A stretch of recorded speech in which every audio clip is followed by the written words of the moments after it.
Nessa altura do campeonato, a gente já conhece de cor e salteado todos os cenários da fase clássica de Chaves. Tem o pátio principal, o segundo pátio, casa da Dona Florinda, casa do Seu Madruga, parque de diversões, restaurante, escola, enfim, um mundo. Ao mesmo tempo, se você parar para pensar, os anos 80, por mais que a gente mostre várias coisas aqui no canal, ainda é meio desconhecido, né? Pois sim. Ou melhor, era, porque eu vou mostrar cada detalhe da fase final do seriado. Até que enfim. Então, entre no 80 e macaco para buscar o 4 e vem com a gente.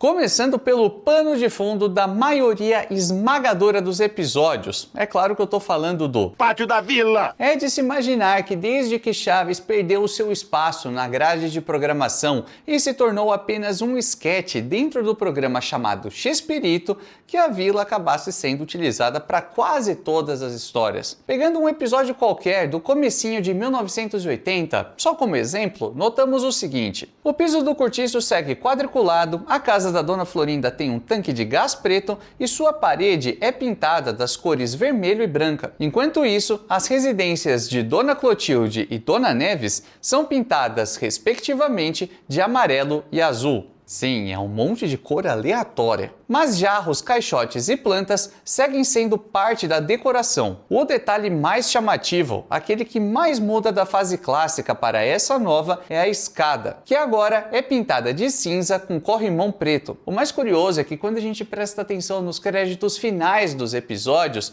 ao longo dos anos percebemos que o responsável pela cenografia vai mudando e vai mudando. E vai mudando, e muda novamente, até dizer chega. Basta! Sabe o que é basta? É a esposa do Bastos.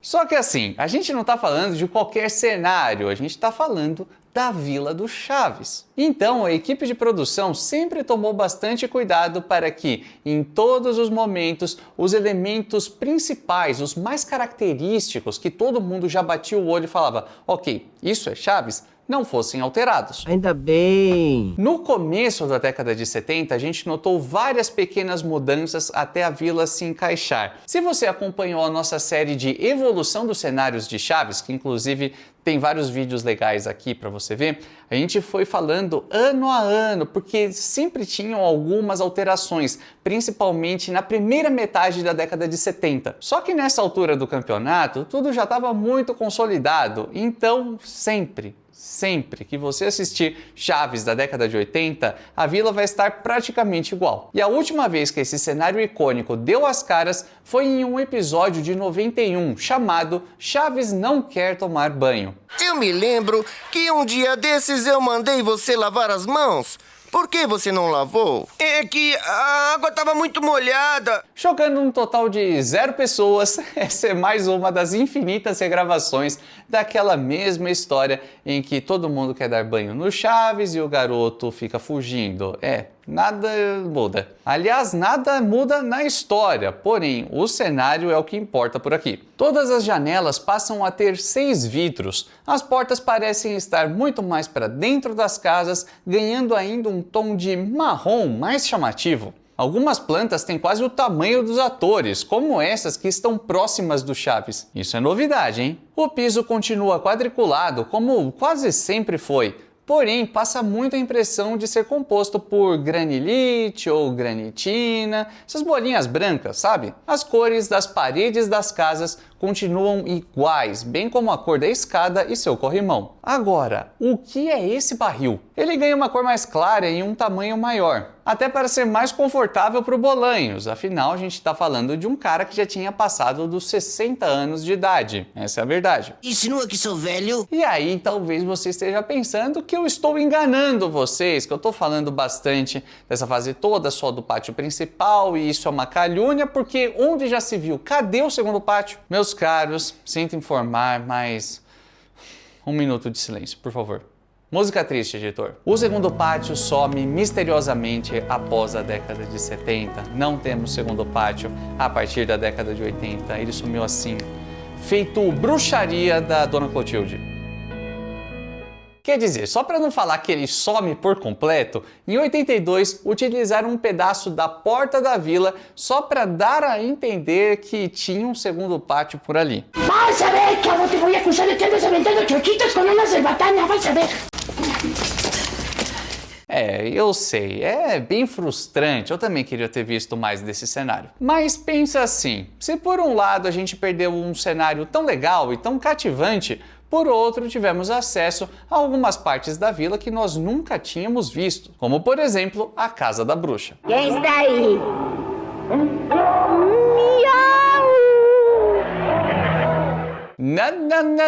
Não é essa casa. Afinal de contas, isso só acontece na imaginação das crianças. Aliás, que piração, né? As três crianças imaginaram a mesma coisa junto. Enfim, deixa pra lá, isso é assunto para outro vídeo. A real Casa da Bruxa do 71 é essa. Em 83, durante a passagem do Chapolin Colorado pela vila, ele acaba entrando rapidinho na casa da Dona Clotilde e temos uma noção de como esse ambiente era aconchegante. Soy el Chapulín Colorado y este es mi uniforme oficial. ¿El Chapulín Colorado? No contaban con mi astucia. Pero óigame, señor. Síganme los buenos. Viu só como ela, diferente do que as crianças imaginaram, não era nenhuma bruxa? E viu também como Vila do Chaves sempre acaba trazendo conteúdos muito interessantes, coisas que você nem lembrava e, digo mais, provavelmente nem sabia que existiam? Então, para fortalecer esse trabalhão todo que a gente tem, na boa, assiste os nossos vídeos, você deve perceber o quanto é difícil produzir tudo que a gente faz, né? E tudo que eu te peço em troca, nada além disso, é um like no vídeo para você se inscrever no canal, você ativar o sininho, só isso, você compartilhar com a galera, não te custa nada, é de graça e assim você já está ajudando muito a gente. Beleza? Falou e disse. E se quiser ajudar ainda um pouco mais, passa na nossa lojinha da vizinhança, uns modelos muito legais, como essa aqui, essa referência belíssima a um porquinho ou a uma lavadora que suponhamos que seja Volkswagen. Por que eu fiz uma língua presa para Pops? Não sei, nessa altura do campeonato vocês já sabem que eu sequer fui à distribuição de cérebros. Mas voltando a falar dos anos 80, uma coisa que não dá para ignorar é que a vizinhança muda. E como eu acabei de falar da Pops, lembra da garota? Lembra que ela tinha voz fanha e não a língua presa? Pois é, ela mesma. Ela acabou indo morar com a sua tia. Essa nem eu mesmo sabia. Esse é um ótimo exemplo de nova moradora. Não é o único, mas sim, é um bom exemplo. Afinal, na mesma época, também passamos a conviver com o tal de Jaime Garavito. Quem? Não sabe quem é? Não faz nem ideia por esse nome? Então, vejamos agora. Es que se llama Jaime Garavito. Servidor de usted. Se você perdeu o vídeo onde falamos um pouco mais a respeito dessa chegada do carteiro, é só clicar no card. Aqui tem sempre um monte de coisa legal. Às vezes a gente esquece de agregar o vídeo aqui no card e eu fico parecendo um idiota fazendo tem link no card e às vezes não tem. Acontece, às vezes passa. Mas aí vocês comentam e a gente acerta, tá bom? Agora, pensem comigo. Junto do novo morador, era preciso também ter uma nova casa, né? Claro. E a casa escolhida para isso, que era a única residência vaga no pátio principal, era aquela do alto da escada.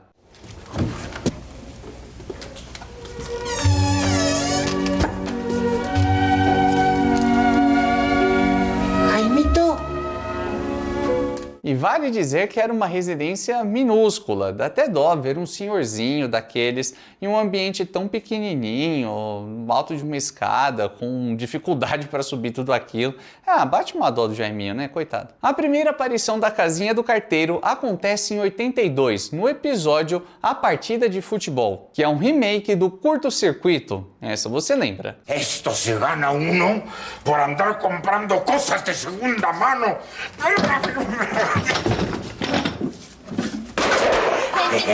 ¿Usted sabía que hace rato se fue la luz en toda la vecindad?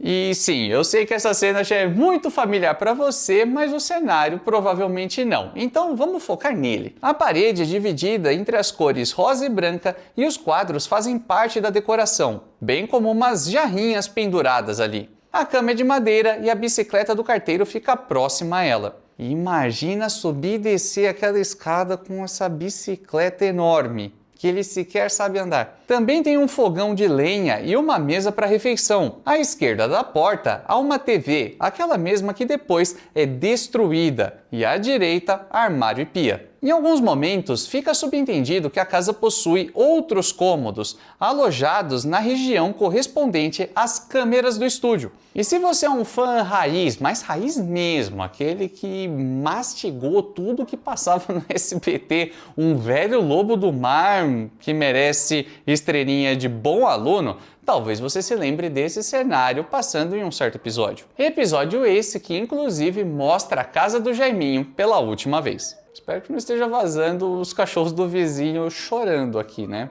Que destreza! Olha! São 3 salsichinhas, meu. E agora os meus começaram a latir. Eu vou seguir gravando. Se tiver vazando um chorinho de cachorro no fundo, vocês já sabem o que aconteceram. É só os cachorros do vizinho porque tá na hora deles passearem. É fim de tarde agora que eu tô gravando. 5h42. Essa hora que eles passeiam. E aí o dono deve estar demorando um pouquinho para passear. Enfermeiros Trapalhões, de 91, apareceu no antigo Clube do Chaves, que é o nome dado pela emissora do Silvão aos episódios de Chespirito. E na prática, tanto faz. Clube do Chaves, Chespirito e Clube do Chaves, é tudo a mesma coisa. São sinônimos. Aqui, quase 10 anos depois, a bicicleta é substituída por um guarda-roupa, o armário dos pratos muda de marrom para branco e a pia muda de posição. O fogão fica no lugar que era da TV e ao invés das tigelinhas da parede, vemos panelas azuis. E a TV, por sua vez, passa a ficar em cima de um caixote próximo da cama do Jaiminho. A cor da parede é a mesma, porém ela ganha outros decorativos, como novos quadros e um cabideiro sanfonado. Cabideiro sanfonado? Nunca imaginei falar um termo desse aqui. Vale dizer que também tem uma janela tapada por uma cortina. E bem próximo estão uma poltrona e uma mesinha. E é muito louco perceber que, antes do carteiro morar na vila, o Chespirito nunca pensou em nenhum pretexto para mostrar o interior dessa casa, mesmo com um monte de gente passando por ela na fase clássica do seriado. Assim como ele também nunca pensou em mostrar a venda da esquina, o interior da portaria da vila, o terceiro pátio, enfim, tem muita coisa que a gente nunca viu. E aproveitando a brecha, deixa eu te perguntar, qual ambiente de Chaves que você só ouviu falar, nunca viu, mas sempre quis ver. Sempre teve aquela curiosidade para saber como realmente é. A gente já fez vários vídeos com esse tema, já falamos bastante sobre o terceiro pátio e muita gente falou, porque eu comentei sobre isso, que ambiente você gostaria de ver? Aí todo mundo falou terceiro pátio, então vamos fazer diferente dessa vez? Não vale falar o terceiro pátio, fale outras coisas. Dá para ser bem criativo e falar, por exemplo, sei lá, a casa do Godines, a casa do professor Girafales, onde o professor Girafales mora. Você já viu? Eu não, eu queria conhecer. Enfim, tem muita coisa que dá para comentar. Eu não tinha pensado, mas... Pode ser. E já que eu comentei sobre o Clube do Chaves, essa atração tão brilhante, né? Esse nome tão criativo, tão original... Enfim, isso deixa para outro vídeo para a gente discutir sobre.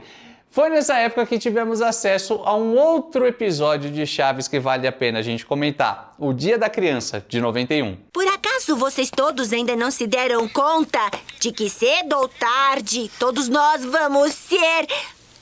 adultos?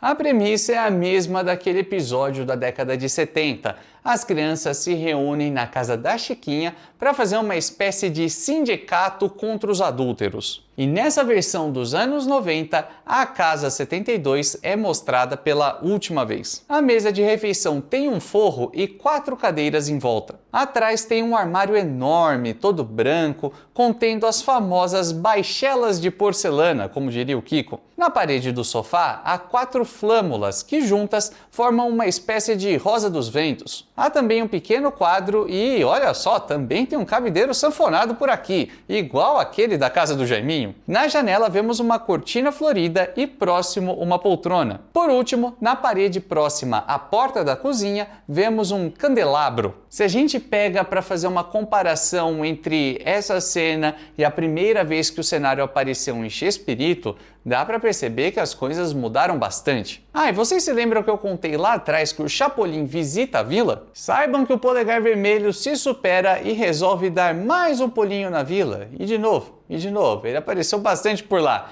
Vamos para 1988. Mira, chavo, no tengo tiempo para esa clase de bromas. Oye, eso de chavo me suena. Mira, otro día vienes y me enseñas tu disfraz, anda. ¡Ay, ay! ¡De las antenitas no! ¡Mis antenitas no! E essa também é a última vez em que somos convidados, com muitas aspas, para entrar na casa da Dona Florinda. Digo isso porque até o próprio Polegar Vermelho ela expulsa de lá. Se antes a parede da sala da casa da velha carcomida era marcada por aquele azul bem forte, agora tudo tem um tom mais clarinho. A prateleira à esquerda da porta passa a ser branca. Por sua vez, o quadro à direita da porta, que existia no início, sai dali. Os sofás, as mesinhas de centro e a mesa em que a tia da Pops passa sua roupa continuam as mesmas. Mas Renan, o seriado acaba só em 92. Em 88 a gente já vê a casa da Dona Florinda pela última vez, 4 anos antes. Como pode isso? Isso, por quê? Mas afinal de contas, qual seria o último cenário a aparecer no seriado? Eu te digo, a escolinha. Olha, quem fala besteira é o mestre Linguiça. Ele...